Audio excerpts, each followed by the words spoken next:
Well, hello everybody. Larry Satchwell here. It's garden update time. You know, I call this garden update because I do vegetable gardens and flower garden. This is a new bed I want to develop. Let me give you a little closer look at it. This is the butterfly flower, that bush that Jimmy gave me from his mama. And I've been nursing it here all summer. This is Bee Balm from JM. There's a nice, pretty little yellow daylily here. I've been working this area on and off over the years, but it's mainly been a pack of weed. Right here are two foxgloves that I planted this spring. They didn't bloom this year. Foxgloves are a biennial, so they should bloom next year. I've got another one over there. So my next job up here, I've got this cut down pretty well. This is a long stemmed weed. I don't know what it is.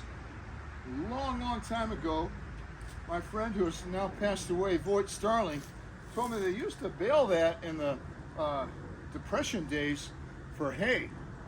I can't imagine horses or cows enjoying it, but it was a depression. So next up here, I'm going to put a thick layer, 4 to 6 inches of partially composted manure up here all over it. And then in November, early December, I'll throw some more wild seed up here. And I'm not going to put it around Jimmy's plant because I don't want to take a chance of burning that. The semi-manure will burn some plants. So I'll keep it away from the ones I have established. But I'd like to put flowers from here all the way down the edge of the hill. I don't like mowing up here. Before I planted that plant up here, I would come up here about every other time I mowed just to get those big weeds down. But there's some big rocks in here, and this has basically been a neglected part of the yard. You can see it as you come up the sidewalk to the house. You can see it from the kitchen and the dining room windows. So it's a great place to add a little flowers. So the 100-day blooms will go right here. If I pick up any other bargains, they'll go up here too. Let's go down to the vegetable garden. Got some stuff there, not a lot. We'll go down there and I'll show you. Well, as you can see, it's a pretty dark, cloudy day, overcast. It's not warm. It's probably 62, 63 out here. I still have some zinnias blooming and some verbena. Look at there. Let me get a close-up of that. There they are. You may recall I've gotten at least a couple of times the bargains there at Walmart this year. I cut all those flowers back, but they have decided they are determined to bloom.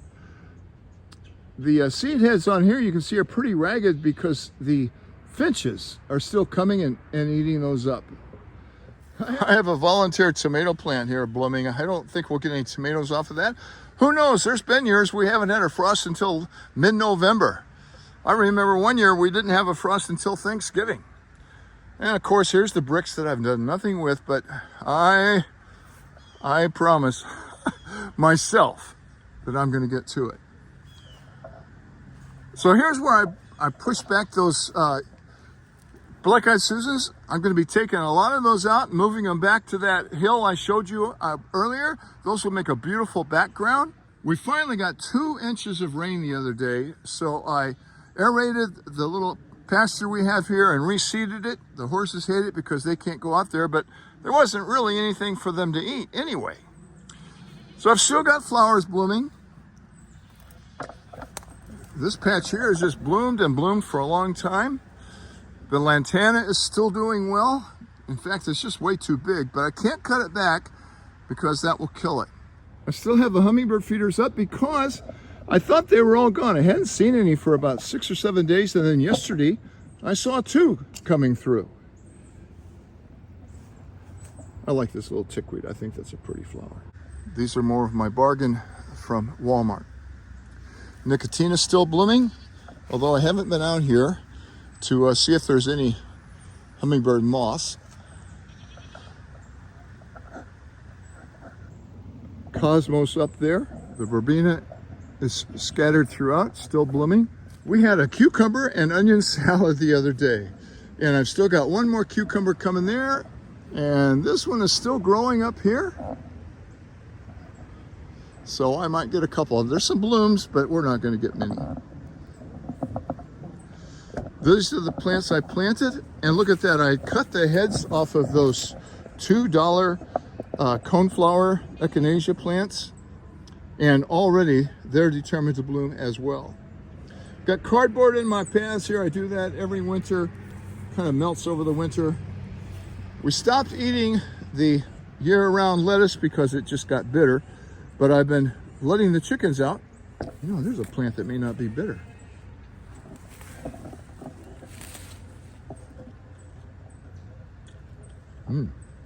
That's a salad.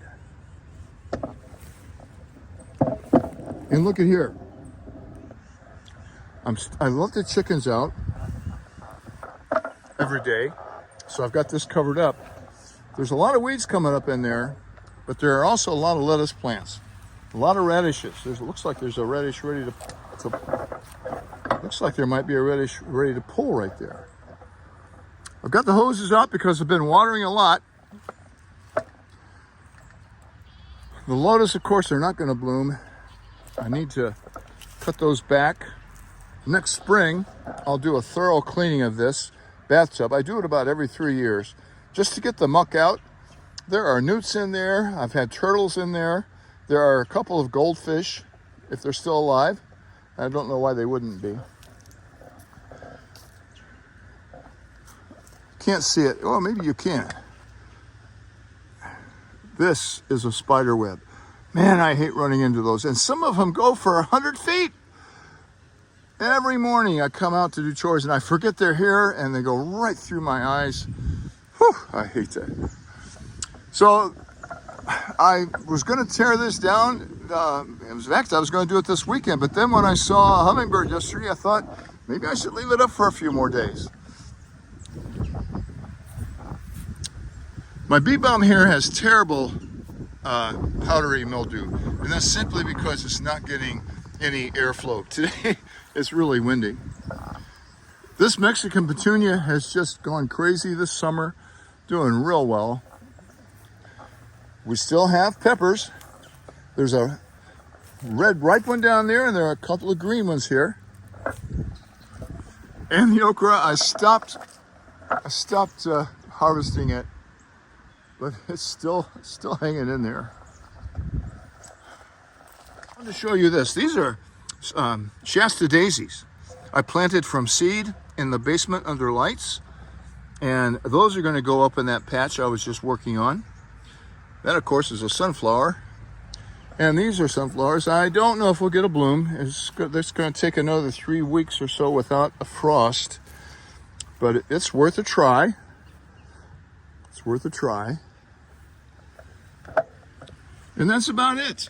The gazebo this time of year is just filled with these black-eyed Susan blooms, filled to the max. And here's another project that's got to be done in the next couple of weeks. It's only supposed to be in the 60s the next few weeks. I think Thursday it'll be 70. That might be the day to do this. All of this has got to come out. I've been letting the water get low. Fall is the best time to clean out the pond. The fish have never been more healthy, so I need to reduce the fish population. They spawned over the summer, and I know I've seen at least a dozen 1- and 2-inch fish in there that need to come out. I'll be giving those away on Craigslist.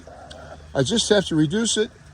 My water's been good all summer, and I'm really happy for that, but I don't want to have any fish loss over the winter. So all of that will come out, and all of this foliage up above here will start falling in there as soon as we have the first frost. So I need to get a net over here. Well, I'm going to leave you today here with my Mexican petunia. A lot of stuff going on in the world these days. If you're still gardening and trying to have a fall garden, I hope it's successful. If you've cleaned up the tools and put them away for the winter, The seed catalogs could be coming in the next month or two. We can be dreaming about next year. In the meantime, I've got to get these beds built or abandoned, and I'd rather build them. Until next time, stay safe, stay warm, put another log on the fire if you're up north. Might start one this week myself. Thanks for watching.